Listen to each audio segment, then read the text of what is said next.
But my goal here today is to, if nothing else, to get you thinking. Okay, so we're actually going to be talking about is this working or not? Who knows?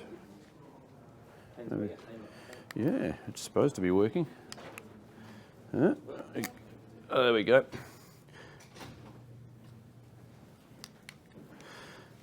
Got a few more coming in. So my goal here today is just to give you some ideas on dynamic assessment. Now, this should fit in pretty well with what you've heard from Christian and Chris Bishop today. So I think probably one of the areas that we all fall down a bit in podiatry is we've got a pretty static model of assessment.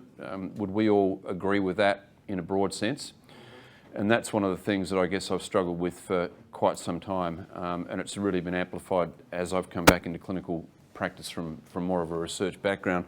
I've become more and more interested in this more dynamic model for how we might assess an athlete. Now, I'm not going to sit here and tell you that this is what you must be doing or this is necessarily the right way. This is my ideas, okay? These are my thought processes, and I hope that this is of value to you. So I guess the problems we have here is we get somebody who comes in, they've got a biomechanical overload injury of a muscle or tendon. This is the role-playing time right now. So this person comes into your rooms, what do you do? So I'm going to pick on Hayley because she's close to me. So Hayley, you got this person comes in, let's pick a condition, say they've got shin pain. What's your process going to be? First of all, I'm going to get a history of how long they've had it. Yep. That seem to bring it on. If there's anything to do with their training that seem to bring it on. Yep. And then ask if they've had any investigations, any other treatment that's helped or hasn't helped. Yep. And then from there, probably an examination to try and... So up on the table? Yeah, up on the table. Yep. And then probably from there, gait assessment, mechanical assessment. Okay. Alrighty. And I think, would we all agree that's a pretty logical sequence? That's probably what we all do, and I think that's fair enough. I'd kind of put it to you now that there may be a different way to approach this. So that's fine, and we'll get some information on that. But if we're just working on a particular body part, you'll get some palliative relief, but are you going to get to the root of the problem? Sorry, I was so lost. That's okay, come on in. I think you will probably be focusing on the condition, correct? And that's the problem, that we all get focused on the condition, whatever it may be, and we tend to not look what else might be involved here. And this is what this discussion this morning has been all about. So we might not be getting to the root of the problem, and that represents a bit of an issue for us. Because the root of the problem could often be, it could be distal, it could be at the level of the foot, it could be proximal, it might even be much higher. So it might be something as simple as head position, it might be something as simple as arm swing, but it could be something that's quite removed from the condition you're looking at. So we've got to have a little bit of a think about that and what we might want to be looking at. So I think that function under load is the single most important thing you can look at. If I'm assessing a knee for patellofemoral pain, for example, it always kind of amuses me when I see people who've got somebody lying on the table and they're moving the leg through a range of motion and they're saying, oh look, there's crepitus behind the kneecap. Well, my question to you would be, come on in, yeah, you might, just find room wherever you can. Okay, so we've got them lying on the table, you've got crepitus under the kneecap, so what? What does that mean? It means absolutely nothing, right? Because you're not putting the knee under load, you're not doing a functional assessment, so all you've got is a bit of creaking under the knee, which a lot of people have. So, yeah. So the point I'm making here is that function under load is the single most important thing you can look at. There's a seat up the front here if you don't want to stand. You're all right? Okay. So that's an important point here. I don't think it's at all appropriate or sufficient for you just to be statically examining the injured structure or to be looking at static measures of an injured structure. What you have to look at is you've got to have a think about how they're moving. So Hayley nailed that. She talked about gait analysis. You've got to think about reproducing the pain, okay? Now I've put this in bold and in colour and in capitals because you've got to reproduce the pain. It's very easy to make somebody hurt. Okay, it's very easy to find a sore spot, but you've got to reproduce the pain they present with, and you've got to reproduce it functionally. So you've got to figure out what it is that they're doing when they move that makes them sore. Does that make sense? Okay, so that's very important.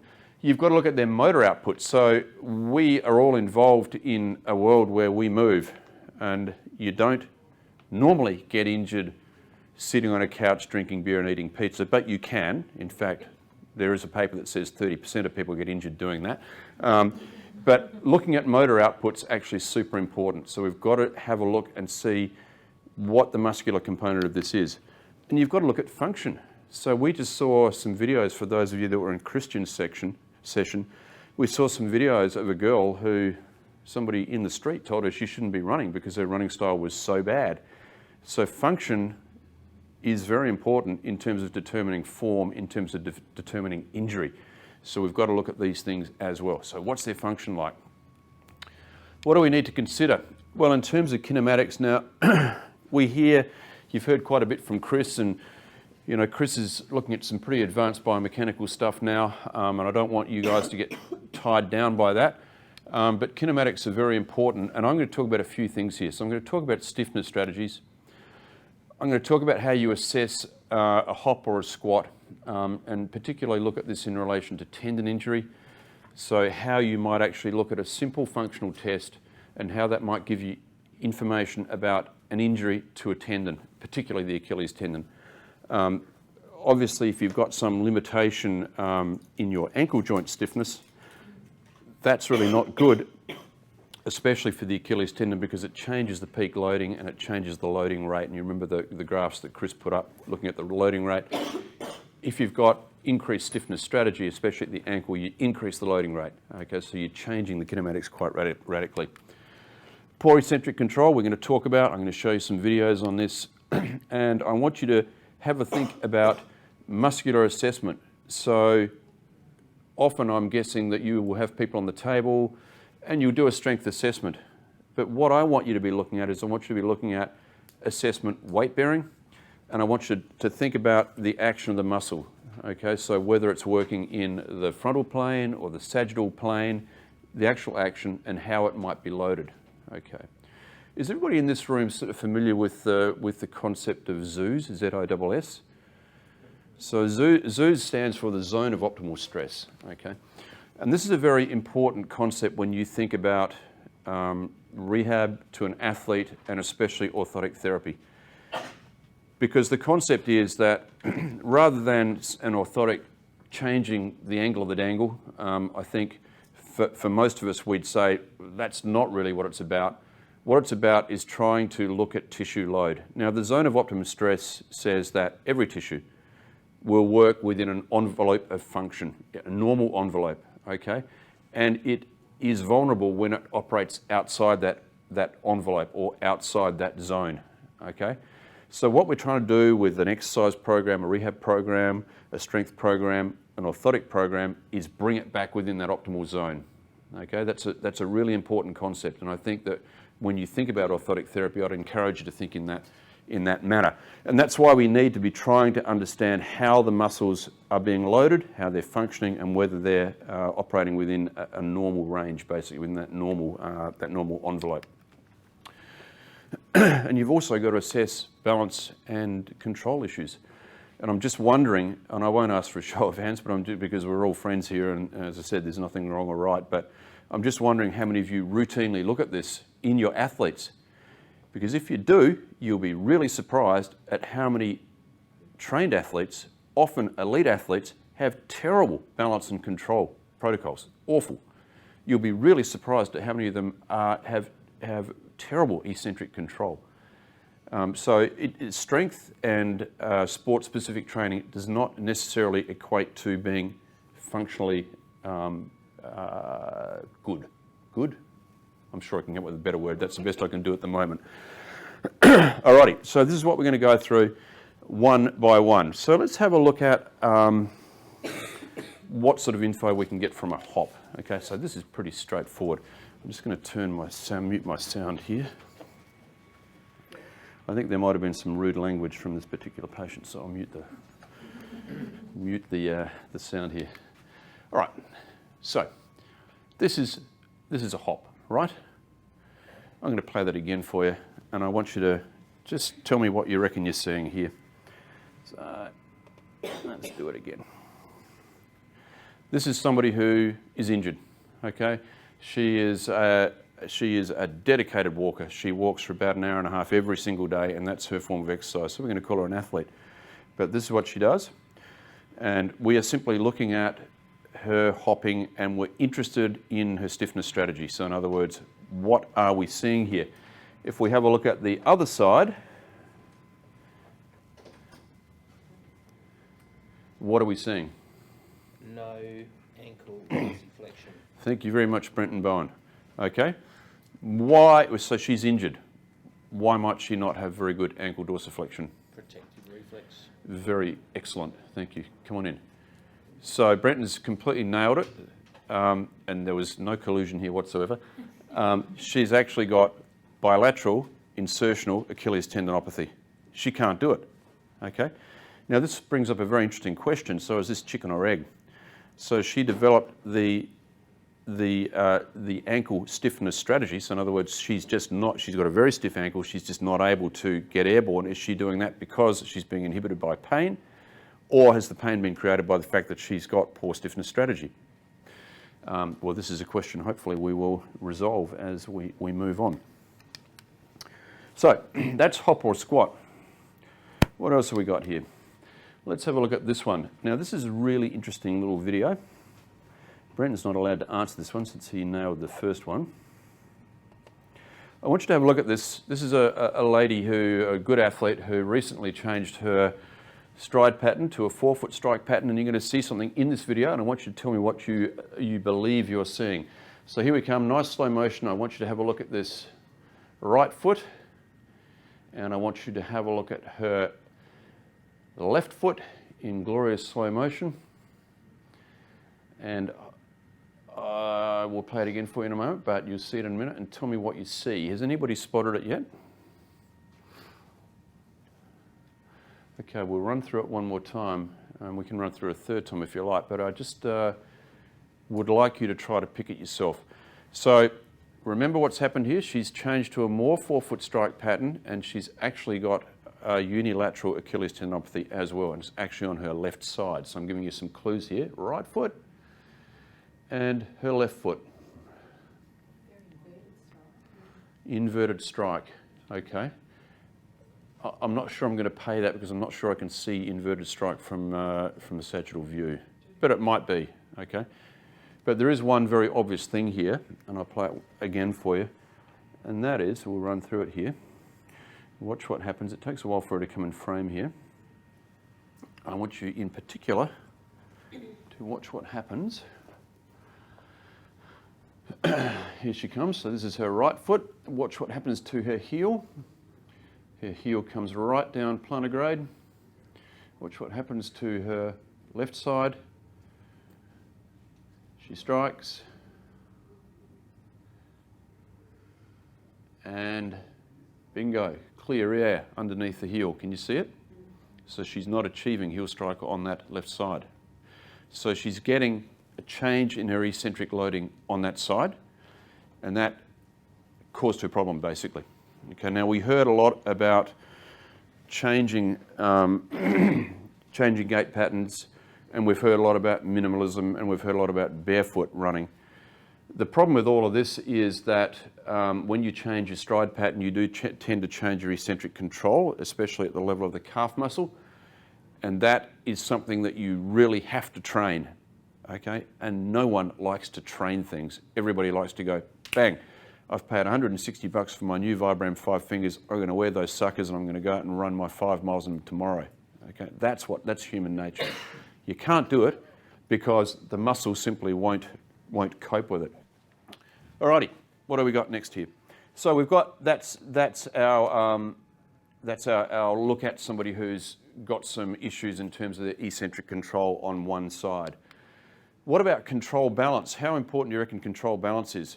Well, if you think about this, when you think about running gait, everything we're looking at here, a hop or eccentric control, or how well you can stand on one leg and go up onto your toes and balance, is really important because that's exactly what you do when you run, correct? All of those things are a part of the running gait cycle. So let's have a look at this. So here we go. Here's a lady who's going up on her toes, and she really can achieve, this is the same lady who walks for an hour and a half every single day. She can go up, and guess what? She can last about 7 seconds before she falls over. So she's got big issues in terms of her balance and her control, okay? Now these are all things that I think in the course of 5 minutes you should have assessed with your patient, all right? Probably earlier rather than later, and I'm going to go through what I think the timing of the protocol should be. But you should have had a look at stiffness strategies, you should have had a look at their eccentric control. And eccentric control is, you can do it all sorts of different ways, and I'll show you a few more ways a bit later on, but, and you should have looked at their control balance strategies. Alrighty, now, in terms of functional athlete assessment, again, this is where I'd like a little bit of interaction here. I think the assessment is specific to the symptoms, it's specific to the pain they present with, and it's specific to their activity, and we have to modulate our examination depending on what you see there. Crazy stuff. And so if you're just doing your normal podiatry biomechanical examination, you're kind of missing the point, right, in the athletic world, all right? If you're just simply coming in and saying, okay, I can see that you've got insertional Achilles tendinopathy, stand there, if I can draw a couple of lines on you, stand there, I'm going to have a look at you in a relaxed calcaneal stance, we'll look at you in neutral, we'll take you off weight bearing, we'll look at your joint range of motion, we'll look at how much range of motion you've got through your ankle. You're completely missing the point because it's not a functional assessment, correct? You're not looking at them under load, you're not looking at them in the situation where they got injured. So it's giving you very limited and probably inaccurate information. So we need to be a little bit careful about that. Some more problems. Okay, so let's get a specific example here. So we've got a patient who comes in, biomechanical overload injury of the quads or say the patella tendon. What's the first thing you're going to look at? What's the first thing you're going to look for? No commitment. Pronation. Okay, thank you, Hayley. Pronation. I think there'd be a lot of people that look at for pronation. Single leg squat. Why would you look at a single leg squat? See if they've got any adductors. And then over the hip. Okay, so you're going to look at more proximal control issues. Alrighty. Anything else? Hip function, Hip function, range of motion, extension. internal external rotation, extension of the hip. Yep. Flexion. Okay. Well, all of those things are things that I think eventually you'll look at, but this is just me. The first thing oh, did you see that? First thing I'd look at would be ankle dorsiflexion range of motion. Why would I look at that? Because all the science tells us that if you've got a restricted ankle joint range of motion, it's going to be a major player in lots of different conditions, but it's going to be a major player in patella tendinopathy and quadriceps injury, and I'll show you why in a sec. So a couple of papers here. Peter Maliaris was actually supposed to be here for this conference, and he's Christian Barton's partner. He's done some work in this area, and it's very interesting. Why is ankle joint range of motion so important? Because it influences so many different things. So if you have a decreased ankle joint range of motion, it affects nearly every level. Okay, and also it's really, really easy to assess dynamically. So I'm also going to be looking at the strength and endurance of the soleus in patients with a quad overuse injury. Now, why the hell what does the soleus do? What's its function? What's its muscle? What's its muscular action? Plantar flexes what?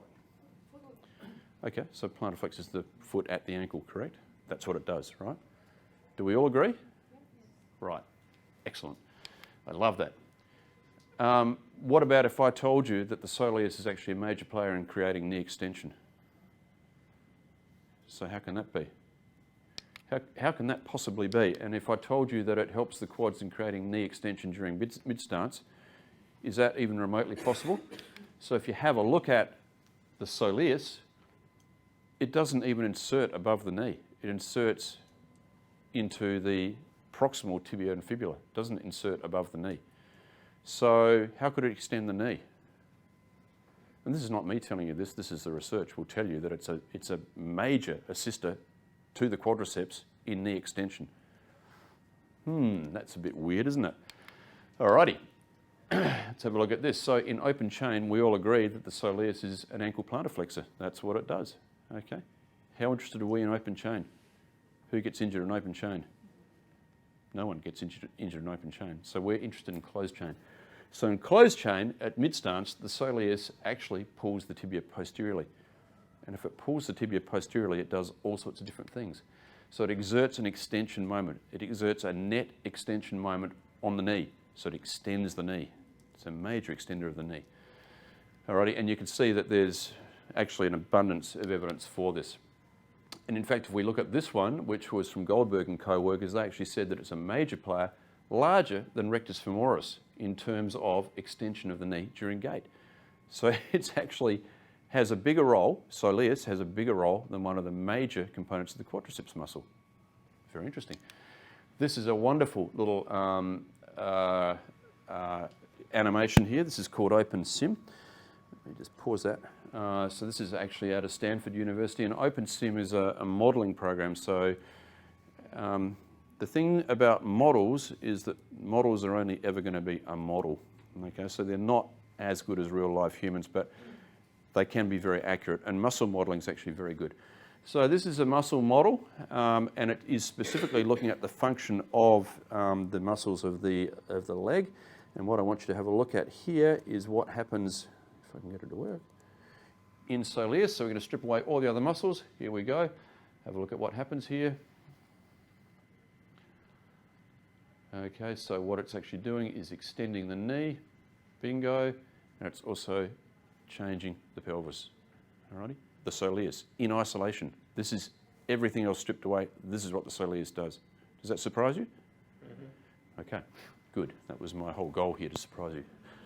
So essentially, it's acting on a foot being fixed to the floor. Pardon me? It's basically doing it because it's acting on a foot being fixed to the floor. Absolutely. It's closed chain. Yep. Everything changes closed chain. And this is my entire message for the next, we're not going to go an hour and a half, guys, especially not in here, but this is my message that you've got to think about what happens in the functional situation when you're weight bearing. Okay. Otherwise, we are to a large degree guessing. And for us as podiatrists, it takes a bit of a change in thought processes because we've been so hardwired into thinking about off weight bearing examination. We don't do this stuff all that well.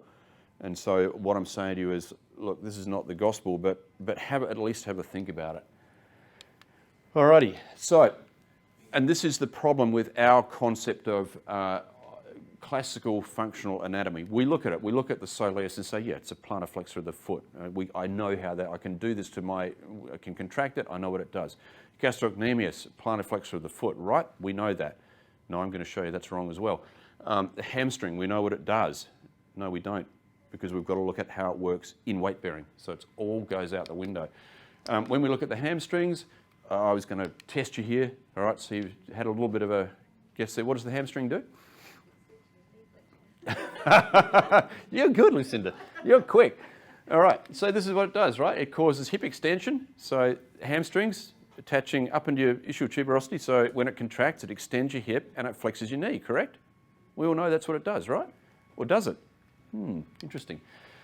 Well, the thing here is that if you have a change, and I'm not going to go into moment arms because you've had a lot of moment stuff today, and I can get, in a hot room, it can get a bit tedious, but there are circumstances where if you are looking at an increase in the hip extension moment arm for the hamstring, if it's significantly greater than the moment arm for knee flexion, you get a whole change of circumstances. And what will actually happen in this situation is that you'll get the hamstring extending the knee rather than flexing the knee. Alrighty? And there's one specific example of this in gait where this happens every single time. Can anybody guess what it is? It's in a non-athletic population, I might add. It's this.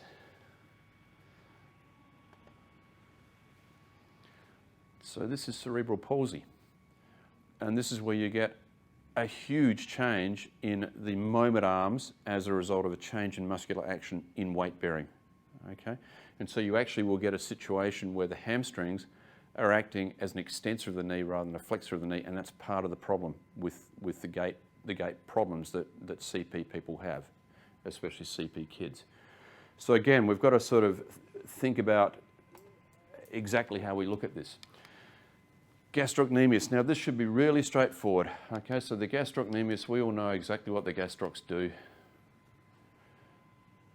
Put that up there. Are we going to do anything here at all, computer? Are we locked up? Yes, we are. So again, everybody in this room, I think, would agree that the gastrocs are the primary plantar flexor of the foot, correct? Now you know that I'm going to say no, that's wrong. It's not wrong at all, but there is another possibility in stance and in gait. Okay, so yes, they are the primary plantar flexor of the foot. However, there is another circumstance that might occur here, and that is that there's actually now quite a bit of research that shows that if we look at the net effect of the gastrocnemius, the net effect is can be a dorsiflexion moment at the ankle in closed chain. In other words, it creates a larger amount of knee flexion. Can you have a think about that? So this is the opposite of what you would normally expect. So what's actually happening here is that in effect, the gastroc, because it inserts above the knee, is pulling the body down. And of course, as you increase knee flexion, you get a net dorsiflexion moment of the ankle, correct? Mm-hmm. All righty. Have you ever thought about that before? No. No. Okay. There you go. So,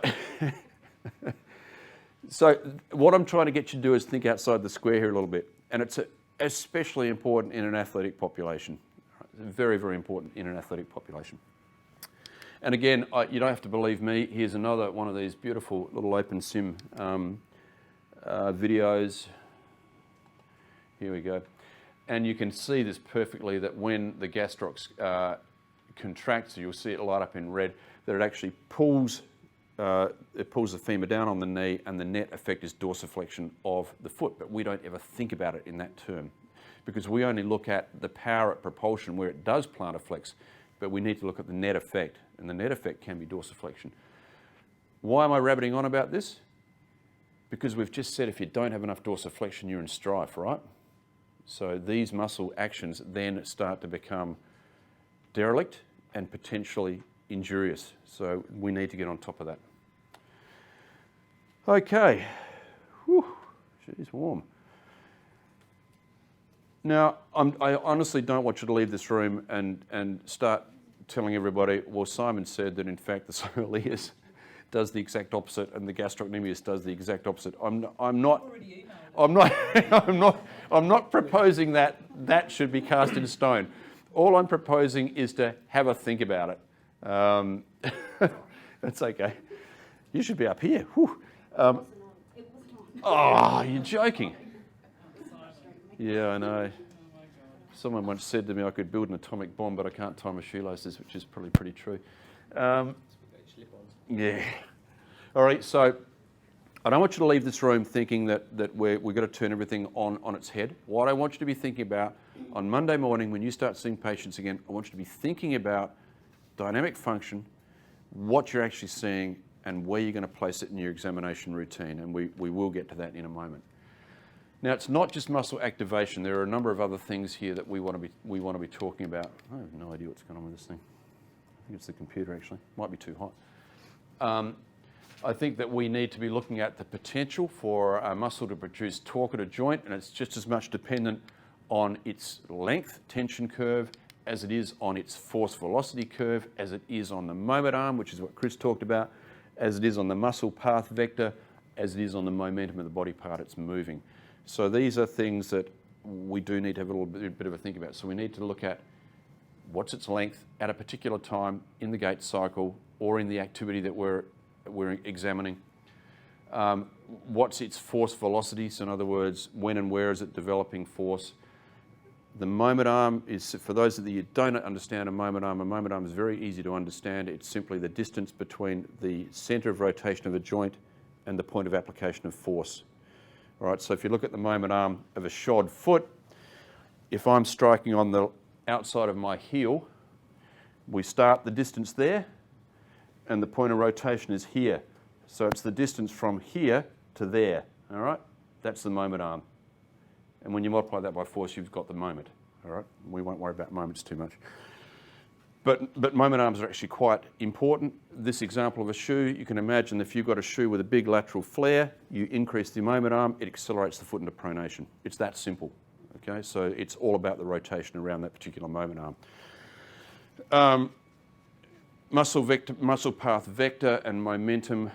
Again, momentum is something we could talk about, but it's very, very important in sport and very important in injury. Alrighty. We're going to get back to an ankle joint because I knew there's going to be a lot of discussion on patellofemoral pain today, so I thought I'll pick on the ankle joint. Let's list it, guys. So what do we know if you've got a restricted ankle joint? What's the sequelae of that? What's the consequences of a restricted ankle joint? Let's list through them. What's going to happen? You guys actually know this. That's one. What else? That's two. I haven't got it on my list, but maybe. Increased knee flexion. Thank you. That's three. Increased hip flexion. Increased hip flexion. Haven't got that on my list either, I don't think. All right, well, that's pretty good. Let's have a look. So we've got change in knee flexion. We've got increased knee valgus. We've got increased pronation. We've got increased forward trunk lean when you squat. And if you think about a squat, I want you to think about that in a sporting sense. I can think of lots of sports where you squat, and I'm not talking about squatting with a weight over your shoulders. I'm talking about leaning over to pick up a footy when you're running. That's a squat. That's what you have to do. Okay. So that changes things quite radically, and early heel lift, which we also got. So these are all good. We're going to go through them one by one. Limited knee flexion. Who here is a snow skier? Okay. What happened when you learned to ski, when you first learned to ski? How long have you been skiing for? 10 years or so. Okay. When you first learned to ski, what happened? How did you fall over? Like the pizza. No, I mean when you're on the baby slope and you first put skis on, you first learned to ski. I'll probably complete the sentence for you in a minute. Which way did you fall? You fell backwards, I promise you. You fell backwards. Why did you fall backwards? You fell backwards because you've got the dreaded snow ski boot conundrum. This is a snow ski boot. What does it do? Limits your ankle joint dorsiflexion, right? And so if you haven't got adequate ankle joint dorsiflexion, you can't modulate your centre of mass forward, so you actually lean back, and on a slippery surface, you're always going to fall. You might fall on your side, but you are going to fall backwards, I promise you, okay? And this is also very interesting in terms of force therapy, so there's a big tie up here. So we've got this conundrum whereby we've got an extreme limitation in ankle joint dorsiflexion as a result of a ski boot, big, stiff thermoplastic structure that simply won't allow you adequate forward movement at your ankle joint. So it's restricted, and so you've got so your knee flexion is restricted. If you can't adequately dorsiflex your ankle, you can't get adequate knee flexion. Correct? If you can't get adequate knee flexion, this is what happens. Automatically, I'm rocked back on my ball, and if I want to do that, I'm going to fall backwards. All right. So the problem is that you're displacing your centre of mass posteriorly. You fall over. Alrighty, and then you might hurt yourself. If we have a look at this, if you decrease knee flexion by 15%, representing a 16-degree decrease in knee flexion, what am I talking about here? A 15-degree decrease in knee flexion squat is going to represent a 16% decrease in knee flexion. Okay, so the ankle joint radically affects what goes on at the knee, and this is quite interesting what we've been hearing earlier on today. If we have a look at some of the data here in terms of increased knee valgus, if we were to, this is a nice little study, this is from Macram and co-workers, quite recent, 2012. If we were to look at simulated ankle, limitation of ankle joint dorsiflexion, performing a squat to normal conditions, in this study, the subjects had a concomitant 18% increase in knee valgus. So the limited ankle joint dorsiflexion increased valgus at the knee. All right, so we've got change in knee flexion, change in knee valgus already. without thinking about it too hard. Here's another one. 40 subjects performed a single leg squat and found that those with less passive ankle joint dorsiflexion had greater medial knee displacement during the single leg squat. All right. I'm sure some of you that haven't been poleaxed by the heat are thinking, yeah, but that's probably to do with more proximal control. Neither of these researchers thought that was the case. Both of these studies, both recent studies, concluded that the hip adduction patterns they saw, in other words, the increased valgus, were actually due to the limited ankle joint dorsiflexion. Okay, that was both independently concluded that. So it's quite a powerful result. Increased pronation. Okay, let's have a bit of a talk about that. So if we look at this little test, this is from Whitting and co-workers, again, quite a recent study. 48 men performed drop landings after their ankle joint dorsiflexion range of motions have been measured. They found that those with limited ankle joint dorsiflexions displayed significantly more ankle eversion throughout most of the movement. And as podiatrists, we would all understand the mechanism behind that. Okay, you can get increased dorsiflexion range by pronating. Increased trunk lean is quite interesting. In order to squat to get your thighs parallel to your shin, to your tibia, you need about 22 degrees of ankle dorsiflexion. If you limit that, limit the forward progression of the tibia over the foot, the restricted ankle joint range of motion is going to limit your knee flexion, as we've said. It's going to create a posterior shift of the body's centre of mass, as we've said, and the net result of that, come on, here we go, is that you're going to get a compensatory trunk lean. So the other thing you see in novice skiers is bum back and lean forward. Does that hold true? That's what they do, okay? Good skiers never do that. Good skiers are straight and they lean down the mountain, they do all the right thing. So this is what happens. So you change your trunk lead, you need to increase your hip flexion to accommodate for that, and everything goes out the window basically. There's a nice little study here. If you look at this one from Fry and co-workers, what we're seeing here is we've got a nominal line here, which is drawn from his parallel position in a squat, line down to the ground, and you can see that it finishes probably 6 centimetres in front of his toes. If we limit that with a board so his toes are hard up against the board, you can see that his trunk position is completely changed to be able to achieve that same degree of knee flexion. Alrighty, so we can have a look at this, and it's very easy to demonstrate that limited ankle joint range of motion radically will affect your trunk position as well. And in sport, that's really important, right? We need to be thinking about that. What else have we got?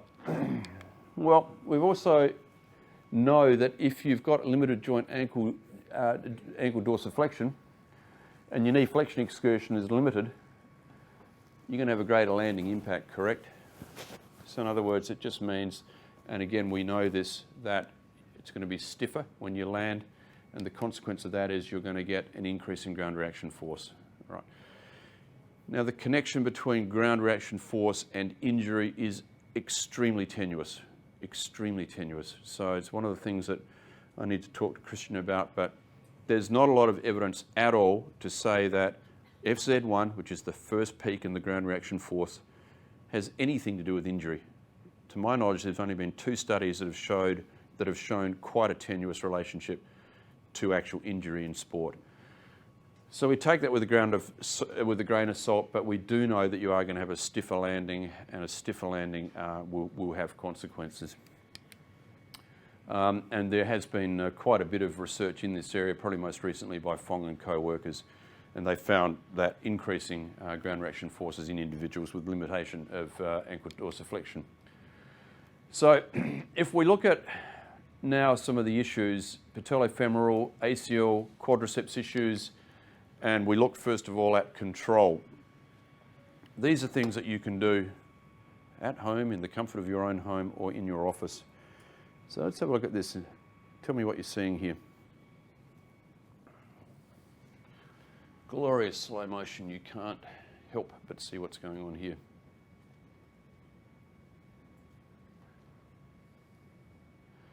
Okay.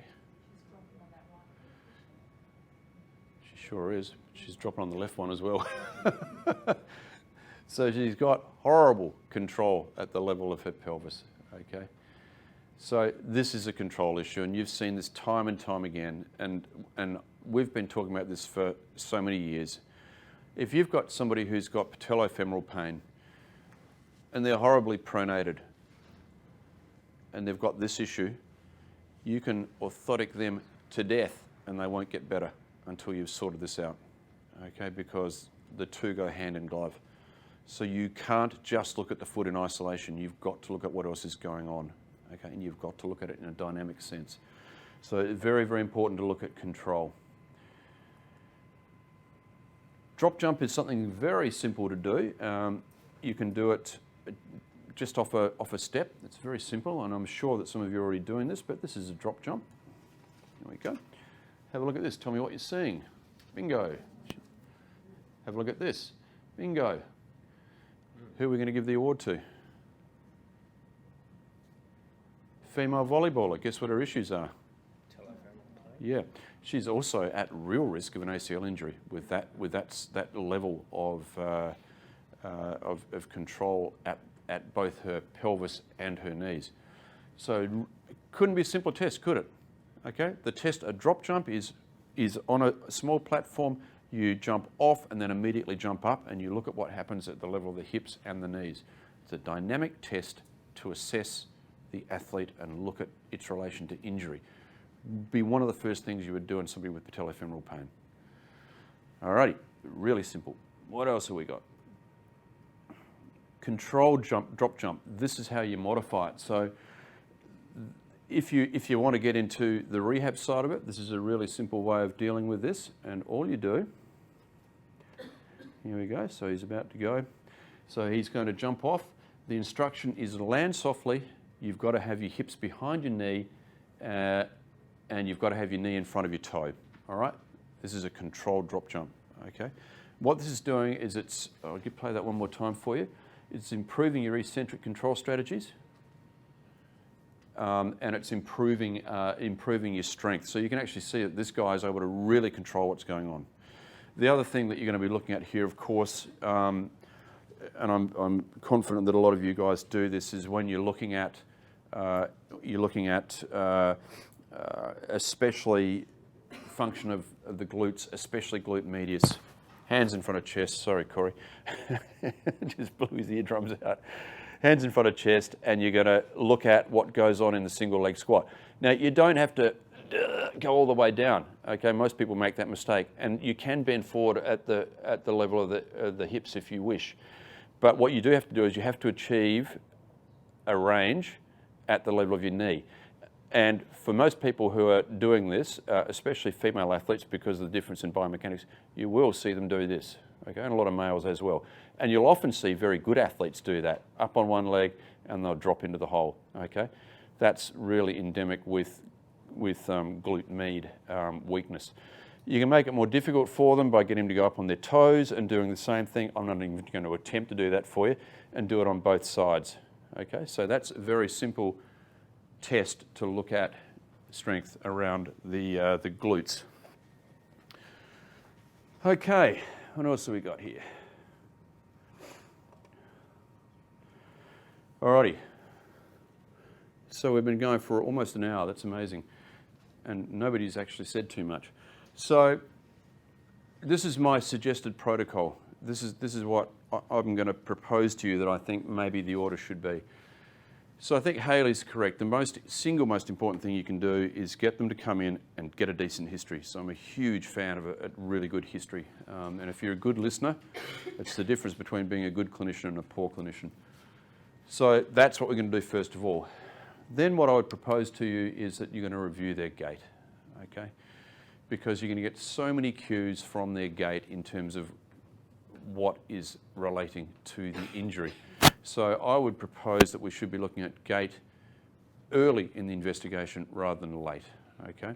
So I think the protocol now probably is, yep, got your history. I want to get my hands on you as soon as possible to see where you hurt, okay? They've just told you where they hurt. They've told you the activity they did that hurts it. You want to be having a look at the activity that causes the pain, and you want to look at that early, all right? How detailed you want to get is entirely up to you. I love getting people out into the field if I can. So we're very fortunate out at Norwood that we can get them out in front of Norwood Oval, and there's a great little strip that we can run them up and down. Use the iPad, use Coach's Eye. It's awesome. And there's lots of stuff you can do. So Chris's outfit, is incredible. But unless you've got a spare 200K up your sleeve and you want to recreate a gait lab, well, it's going to be quite hard. I'd definitely encourage you to use his services. I'm blown away. It's going to be, for us, it's just the most amazing resource because we've got a guy who'll do it for us. He'll give us a report like a radiology report and he won't steal our patient. So it's great. Why wouldn't we use it? I'm definitely going to use it. And I don't even have shares in the business. So I think that for some athletes, you do need to go to that degree of detail. For other athletes, you just want to say, insertional Achilles tendinopathy. I wonder what might be going on with their eccentric control when they're running. I wonder whether they've changed their gait pattern. I wonder whether they've changed to a lower drop shoe and how that's influencing the way they move. So I'm going to check that out earlier rather than later. Once we've done that and we've got a bit of an idea, we get them back into the room. I'm going to have a look at them squatting. And you're going to start off hands across chest and you're going to do a simple squat, all right, focusing, and you're going to look at what they're going to do, okay? Then you're going to get up on their toes and you're going to get them to do the same thing, squatting. And that's going to give you a little bit of a cue about their balance and proprioception abilities as well. Then you're going to get them single leg and you're going to do the same thing, squat, and then you're going to get them, if they can, to go up on their toes and do the same thing, okay? Also giving you some information about what else? Tib post, right? Immediately. So you've got this Rolodex of things that's coming through, a lot of information coming in with very simple dynamic testing. So the squats, the next thing I'd look at, followed by a single leg squat, as I said, followed by a hop. Hop is again about recruitment strategies, very much about ankle stiffness strategies, whether you can determine that there's some limitation in the ankle joint range of motion, which is going to be so important as we've discussed. I'd look at eccentric control definitely. I think this is so important. And I'd finish up with balance and proprioception. So just having a look at what they're like with their balance and proprioception. And I guess this is all about also progressively introducing a perturbation. So balance, okay, what do you like? Great. Hands over chest, what do you like? Yeah, I'm good. What do you like on one leg? Yeah, I'm not bad. What do you like up on your toes? Not so good. What do you like at drawing the alphabet on one leg? How's that going? Yeah, not bad. What do you like doing that up on your toes? Oh, pretty crappy, actually. So you can start to introduce things that will give you some cues as to how far down the track they are with proprioception and balance. And that does amortize to what they do when they run or when they play sport. Then you can look at specific weight-bearing muscle assessment. And we haven't even touched on muscle assessment. It's probably another whole lecture. We haven't looked at tone, which is really important, which is a part of that second lecture. But specific weight-bearing muscle assessment is important. And I think we're going to finish up with that. So I want to give you a few demonstrations here. We're going to look at classic quadricep stretch, classic tib post stretch, classic perineal stretch, pardon me, and classic calf stretch ankle joint. All right, Francis, do you mind being my lovely model? Excellent. Now, would you please show me how you would do a quad stretch? All right. No. Oh, I want you to actually do it for me. Yeah. Okay. All right. And what are you doing here? I'm holding my foot and making sure that my pelvis is straight. How are you doing that? Just pushing it forward a bit Okay. and keeping my knees together. All right. as well. Do we think this is very functional? It's not bad. It's not bad. Let's make it a bit more functional for her. Just going to hold yourself there. That's good. Away you go. All righty. Now let's make it a bit more functional. We put a little bend in that knee. Make it a bit harder for you. Yeah. Okay. Now I want you to squeeze your butt muscles. Yeah. All right. What are you changing the stretch? Yeah. Yep. I can feel it more. Yep. Yeah. So it's changing the stretch, right? It's just functional, right? We're just putting her in a more functional position. This is the most basic thing ever. It's a quadricep stretch. But if you're just sitting there and you're just doing the classic quadricep stretch, you can see how flexible I am. Okay, we're doing the classic quadricep stretch. Stand tall, do this. Well, it's actually not that functional. Introduce some knee bend, squeeze your butt muscles together, it immediately changes the stretch. And what else you can do here is you can actually practice moving it backwards and forwards as you squeeze your butt muscles. Yeah, it's a bit hard. Yeah, it's not an easy thing to do. But this is what you're doing when you're running, correct? So we're looking at just a very subtle change to a classic sort of stretch. All right, tibialis posterior stretch. How do you stretch tib post? So usually I just sit down and do it. Okay, so you Yeah. do it off weight bearing. Yeah. That's great. Yeah. Okay. Do you want me to do it? No, No, okay. because I want you to do it weight bearing. Alrighty, so what would you do? How would you do it weight bearing? Well, I'll show you the way I do it weight bearing. No, actually I'll get Frances to show you the way she can do a weight bearing. Soleus stretch for me. So soleus stretch, knee bent, pushing your knee down towards the ground. Yeah. Okay, you're getting soleus. Not really. Well, you're not pushing your knee down hard enough. Put this one back, behind your knee, behind this, way back. That's it. Push that right down. Yeah. Okay, you're getting soleus now? Yeah. Okay. Now, I want you to drop this knee into valgus and really push it down, push it in this direction. What are you feeling? Has it shifted more medially? A little bit. Say yes. Yes. Yeah. It's changed radically, okay? So, on weight bearing, tib post stretch, okay? And this makes sense because functionally you're loading the muscle more, correct? So you're going to stretch it more. All right, so that's number two. What about classic perineal stretch? How do people stretch their perineals here? Does everybody do it off weight bearing? Yep. You never do it.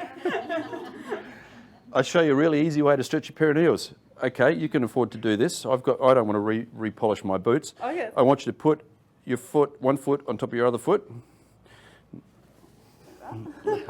Like that. Weight bear with your heel.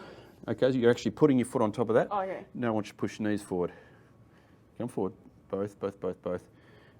Are you feeling this down here? Yeah. Okay. Perineal stretch in a functional position. All right, it's dead easy. All right, so there are three little quick variations on the classic stretches that we might normally do off weight bearing. Calf ankle joint stretch, how are we going to do that and how do we test it? Does everybody here functionally do lunge testing when you're looking at it? Okay. Most people do. Alrighty. So if you don't know what the lunge test is, there's a couple of different ways you can do it. You can either do it semi-weight bearing, which is in this position. You have a wall in front of you. You'll start off about 10 centimetres back. My pants are a bit tight, and you'll lunge forward, keeping your heel on the ground. Try to touch the wall. Okay. Normal is considered 9 to 10 centimetres. You should be able to get your knee to the wall. Okay. I had a guy in the other day who was a really good athlete who had to get within 3 centimetres of the wall to get his knee to the wall. Okay. Yep. Probably best to do it with a pillow under the knee as well. Well, yeah, it depends. It depends how sensitive your knee is. All right. So that's. Sorry to interrupt. So you go by the 9 to 10 centimetre measurement instead of putting a... Yeah. Because you can measure it with a goniometer. Yeah. But the triangulation is if you get 10 centimetres, you've got about between 35 and 38 degrees of angulation of the tibia, which we consider normal. It's a lot easier to measure. It's a hell of a lot easier. Yep. Now you don't have to do it in that semi-weight bearing fashion. You can also do it just up against a wall, standing. Doesn't really matter what you do with your back leg as long as your heel's on the ground, and the same deal coming forward. Okay, so that's how you would do it. Why wouldn't you just do it that way rather than kneeling down?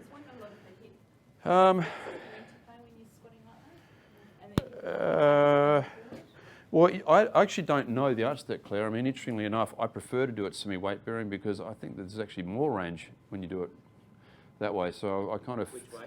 Semi-weight. semi-weight bearing, yeah. So that would be less it's functional completely anecdotal. It is less functional, I agree. Yep. Okay. But the reason I've shown you that semi-weight bearing technique is because of this. Thanks, Francis. Yep. Because there's another little thing that you can do here in terms of, okay, well, we've identified the problem, how would you improve it? And there are a couple of different techniques. So there's this one here. So exactly the same position where she's just modulating her range of motion into dorsiflexion. Okay. That looks like a lot of hip flexor stretching there. She might be getting some hip flexor stretching, but she's also getting some ankle joint stretch as well, and some calf stretch. But why are we doing with this bit of doweling? Pretty straightforward. What does it prevent? Yep, which prevents what? Exactly. Okay. So it's a simple little tip. You use a bit of doweling so that you can't cheat. All right. So you can't drop into pronation, you can't drop into knee valgus, so you can't cheat. Now there's another variation that you can use here, which is awesome. Why would we use this? And if anybody says in the bedroom, then you're going to be ejected from. So what would we use this for? All right, so this is, I have to thank my friend Brenton here. I raided his stash the other day, and I was looking for one of these, and sure enough, he had one there. So in fact, he had a range of them, which is very impressive. So, so the idea of this, this is really worthwhile at a number of different levels, but I'll show you what you do with it. Okay, we're done with her. Let's go to Mr. Buff Daddy here. Alrighty, so here we go. We've got something a little bit different here. What's this doing? Muscle. What's it doing? It's pulling the distal part of the tibia posterior. Yeah, it's distracting the ankle joint.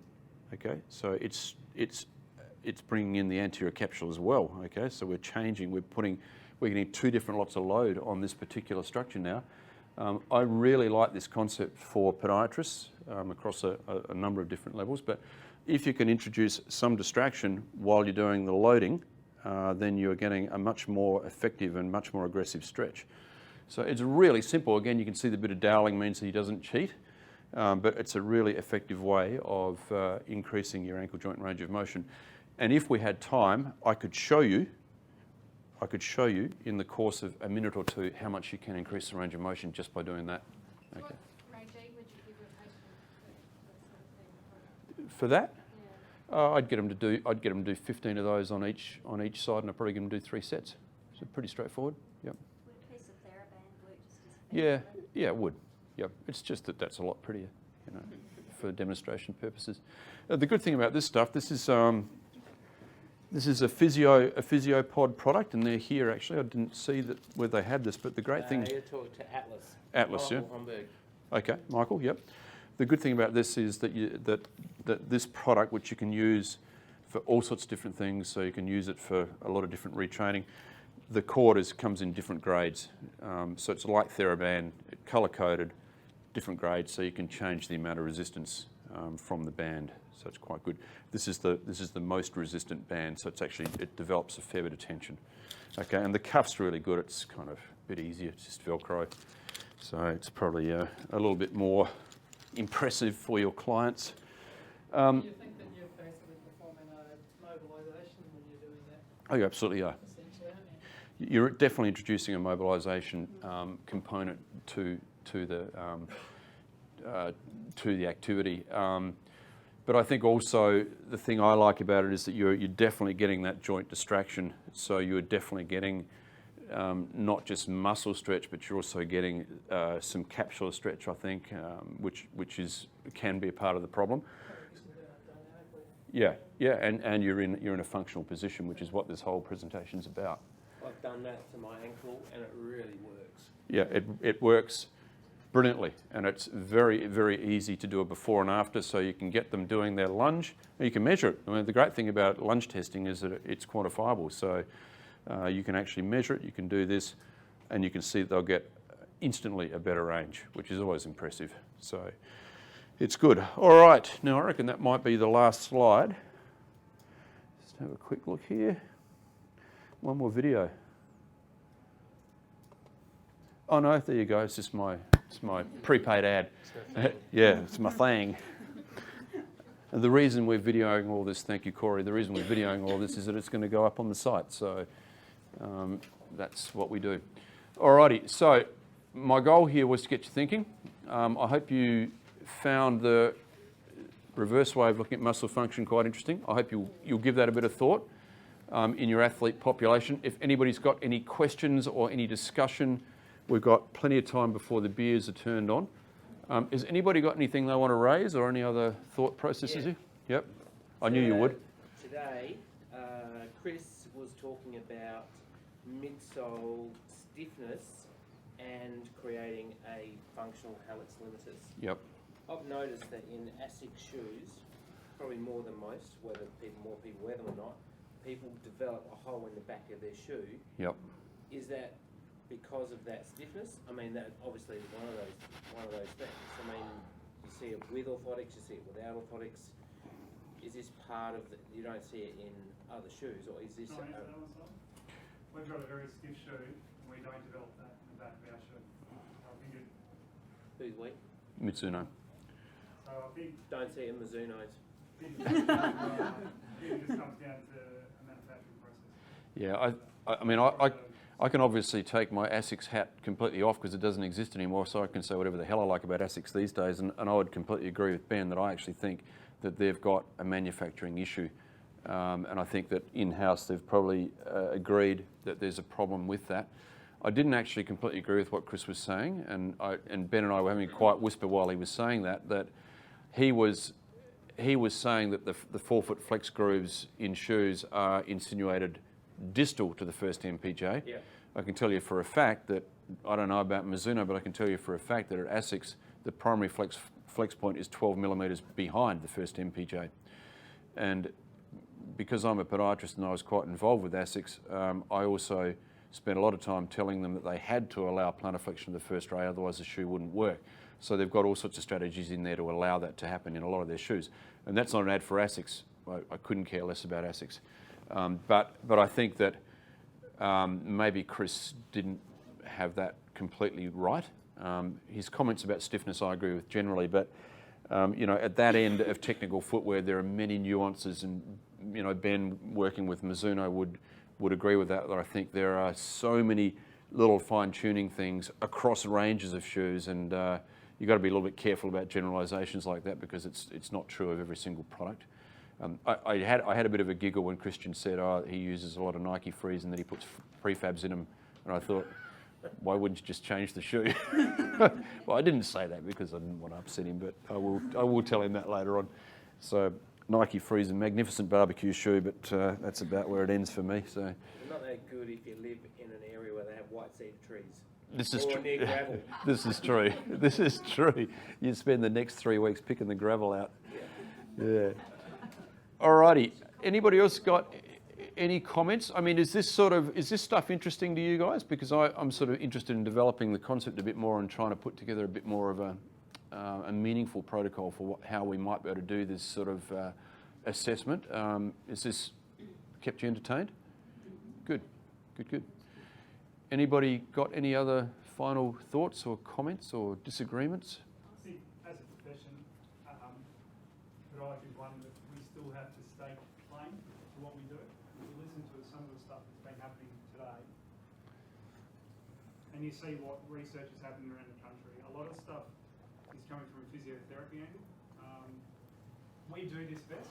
We do solely the best, and I think we've got to be a lot better at it. And some of the stuff Simon's talking about today is really important to integrate into your clinical stuff. It's not just any orthotic, it's not just shoe prescription. It's taking this on board and learning, taking little bits of knowledge but going and getting more. And I think that's where Simon's next step with functional rehab for lower limb. That's podiatry, and we should be taking ownership of that. I think it's something that's really important as a profession, or else we'll find we're just toenails. Yeah, I couldn't agree more. I had a defining moment, and I reckon it must have been maybe 20 years ago, where I went to an SMA meeting. It was probably ASFM back then, Australian Sports Medicine Federation, and they were talking about facial injuries in sport, and they had an oral surgeon and a plastic surgeon, right? So a specialist dentist versus a specialist doctor, and within about a minute, it became abundantly clear that the oral surgeon's knowledge base was 100 times greater than the plastic surgeon's. He was an authentic expert in his specific area. And for us in this profession, we have to be authentic experts in what we do. Otherwise, we're going to get left behind. And it's difficult. It's difficult to be an expert. Okay, you got to put a lot in for nothing, basically. And and it's one of the things, especially for the younger guys here. I mean, I often get asked about how do you become a sports podiatrist. Well, unfortunately, there's no such thing as a sports podiatrist, apparently. But basically, if you want to become adept at being involved with sport, you have to do all the grassroots stuff. You've got to become involved with teams, and guess what? You're going to get paid a packet of chewing gum. That's about it. And you're going to spend years honing your craft, and you're going to learn from the people that you surround yourselves with. So you're going to learn from the physios, you're going to learn from the doctors, you're going to learn from the massage therapists, you're going to learn from chiropractors. So that's how you develop a level of expertise, and it doesn't happen overnight. And I completely agree with Ben that, if we're going to ward off the competition, let's be real about this, that it's coming from all sorts of angles, and if we are going to be viable, then we really do have to make sure that we really know what we're talking about. And it doesn't matter whether it's sport or wound care or rheumatology or dry needling, whatever it is you do, make sure that you're as good at it as you can possibly be. Because one day you're going to have to show that expertise, and it will differentiate yourself. It will differentiate you as a good or mediocre practitioner. Sermon ended. Alrighty guys, well thank you very much. That beer's getting closer. One beer, then the drive back to Norwood, I think. Thank you. Thanks very much.